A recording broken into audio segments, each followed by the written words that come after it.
with you being as experienced and qualified as you are, have you felt that you haven't been recognised, and why haven't you been one of the first people in Tauranga that they've talked to, considering that you have the experience and you're known internationally? You should be the guy. Well, funnily, back in 2000, maybe 10 to 12, the then Mayor Stuart Crosby brought up the topic of a stadium for Tauranga at the Tauranga Domain. And he made the statement and put it out there, and I thought, oh, well, this is good. I will put my hat in the ring. And I then produced some design visualizations. And just basically to prepare myself for an invitation. And anyway, those visualizations, or those preliminary visualizations, led me or introduced me to CAG, CAG, the Civil Amenities Group, which was run by Sir Paul Adams now and Peter Farmer and co, who were looking at projects for the improvement of Tauranga, to bring Tauranga, to enhance Tauranga. And so they commissioned me to come up with these designs, and I did just that for the Tauranga Domain. We looked at Blake Park at the time, and it was decided that the Tauranga Domain would be the appropriate location because of the existing grandstand and infrastructure that was there, although that infrastructure was somewhat dilapidated. I looked at that and basically came up with an engineering solution, because it is a difficult location with the high embankment down to Takatumu Drive, and so it needed some engineering thought. And the only solution, which is to get a facility in there, is to actually dig down, create a bowl in the existing footprint, whereby you take the heat off the embankment, which has a potential to slide away. You can't build up. You can't build on top of an embankment cost effectively without causing that that environment to become under stress and potentially collapse. So digging down was the solution. So we came up with a design concept, produced visualizations, which I have here, and submit those to CAG, along with a costing which was done by QESCO, who are the quantity surveyors for Auckland stadiums and the Auckland Council. So we had a comprehensive design or preliminary design, not a final design, preliminary design visualization of what you see is what you're going to get, and a costing on that basis. And in 2014, that came in at $30 million. Wow. And it suited the criteria of CAG at the time. Wow. And Paul Adams took it further, and he had a questionnaire done at one of the big games for Tauranga City Council. Got to take my hat off to Paul and CAG at the time. They actually were proactive in doing something. They knew this thing was topical back in 2013-14. It was identified by the previous mayor. And yes, Tauranga did deserve some sporting facility. But this was not a rugby facility, and it needs to be clarified. This was a facility designed about open air sports, but it also had the potential for open air concerts. It was a horseshoe design, and there were a few little quirks that would have come out once approval and then more investigation to suit the design. But that was the solution. And for $30 million, it was a cost-effective solution. Yes. Okay, the trees I think from the drawings, only 2 trees were going to be affected. Right. There was no disenfranchising of any of the existing clubs, Tauranga bowls, croquet, tennis. Our design fitted in to the existing footprint. It was a bone of contention that you needed to see the Mount Maunganui Mauo needed to be seen. Well, I'm sorry, that's a little bit of a fairy on the wish list tree. When you go to a sporting event, you actually go to watch the sports. You don't go there to observe the Mount in its glory. If you want to do that, you go down onto Beach Road or you drive over to the Mount. So you don't need a stadium to actually go and see a landmark. Yeah. But anyway, that was still achieved by a number of seats. If you were lucky to sit in those, you would have got a bird's eye view. But that wasn't the fundamental. We needed a sports facility for Tauranga.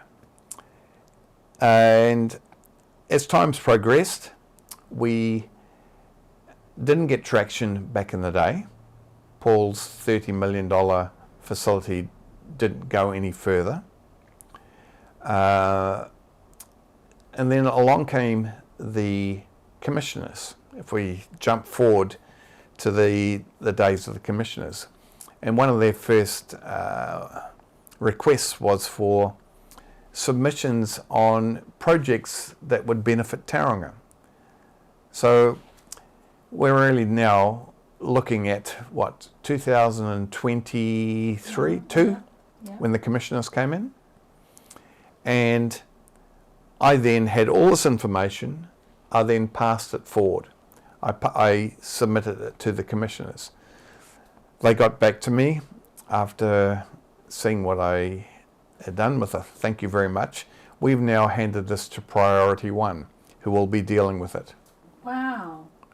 So Priority One were the handlers for the commissioners on this particular project. I had a meeting with Nigel Tutt, who is the CEO of Priority One, and we got on very well. And I presented it to him and said, "This is what I've produced. It's never gone any further. A lot of questions have been asked. A lot of people have approached me and who have seen the visualization. The visualization's been in the newspaper. So I was a known entity, a Tauranga entity with some knowledge in the sports stadium, not all the knowledge, but I've been there, done that. You know, I have built 5 or been involved in the building of 5 sports stadia for the Botswana government. I've done work for the New Zealand Rugby Union and countless councils in small and schools doing outdoor seating systems for outdoor sports. So I think I've got a bit of a knowledge in this, and thus I wouldn't go and waste my time doing visualizations for CAG and the Auckland stadiums and the likes if they didn't recognise that I had some value or input into it. Anyway, going back to the commissioners and Priority One, that's where it sat for some time until I then heard on, I think it came through the newspaper, the Bay of Plenty Times, that the Tauranga City Council had appointed Warren and Marnie as Tauranga, a stadium for Tauranga architects. And I thought, oh, that's great.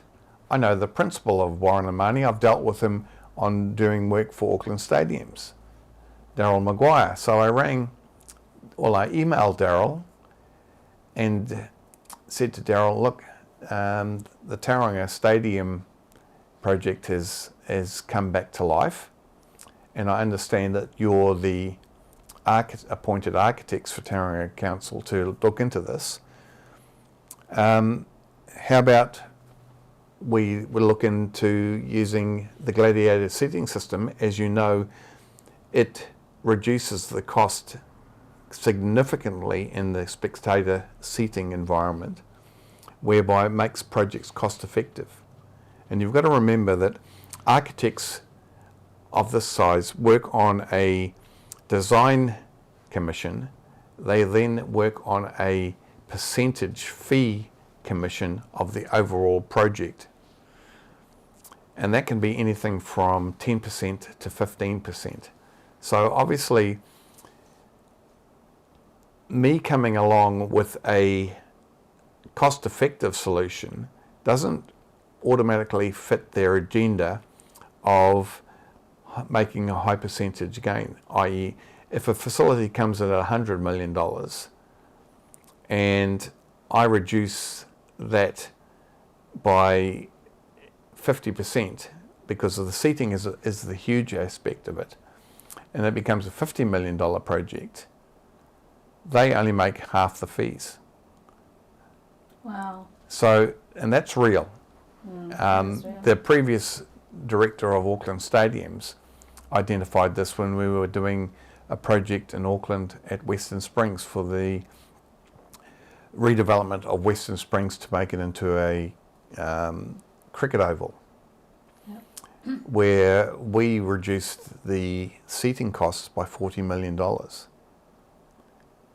And $40 million is a lot of money. That was 8 years ago. Wow.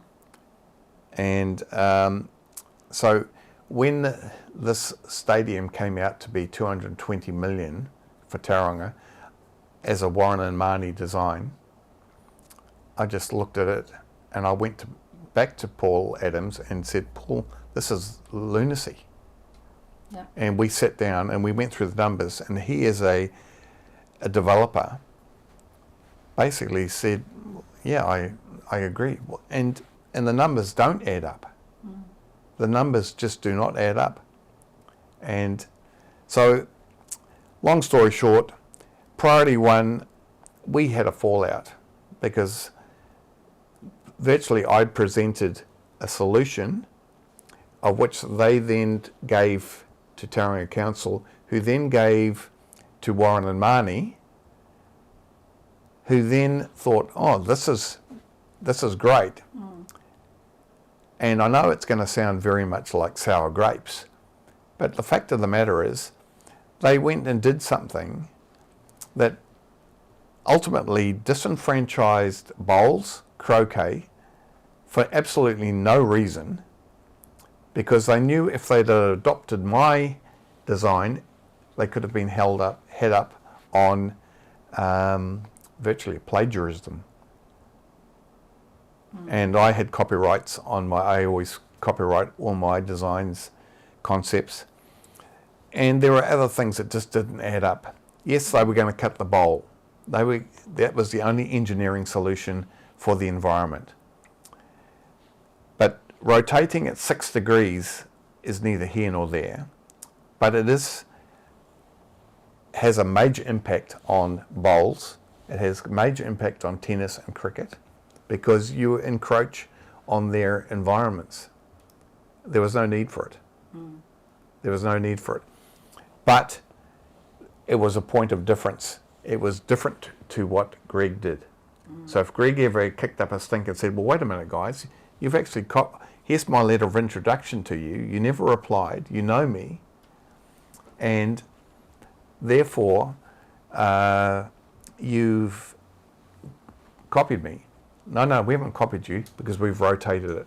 We've applied a different roof. We've actually applied a roof, which is a structural roof, as opposed to a textile roof, which is probably 4 times more expensive.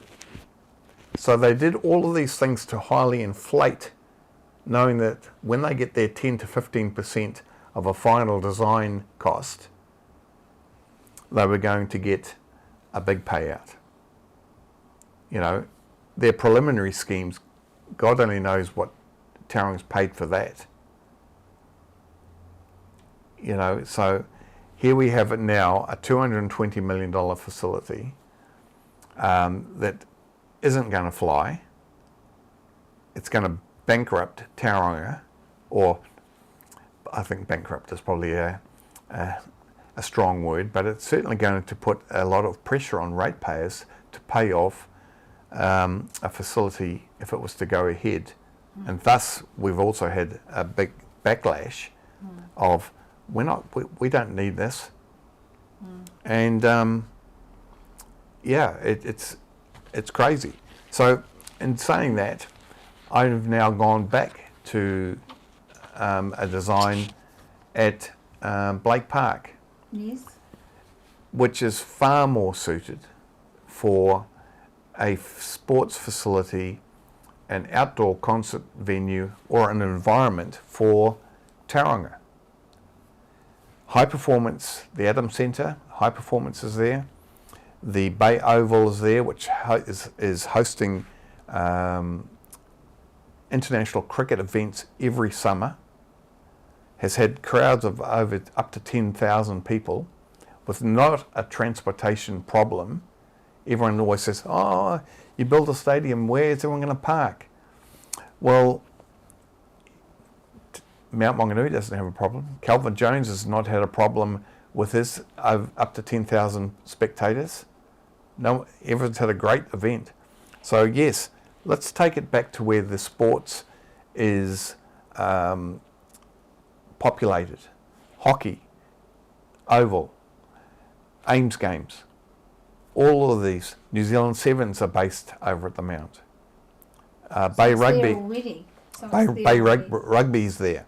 It is a sports mecca at the Mount, bringing in people, not having problems, and you can create problems if you want to create problems, but you can also find solutions. You know, I can go on about the solutions. Understanding transportation is a key to a lot of these problems, but Mount Maunganui, Blake Park has solutions there.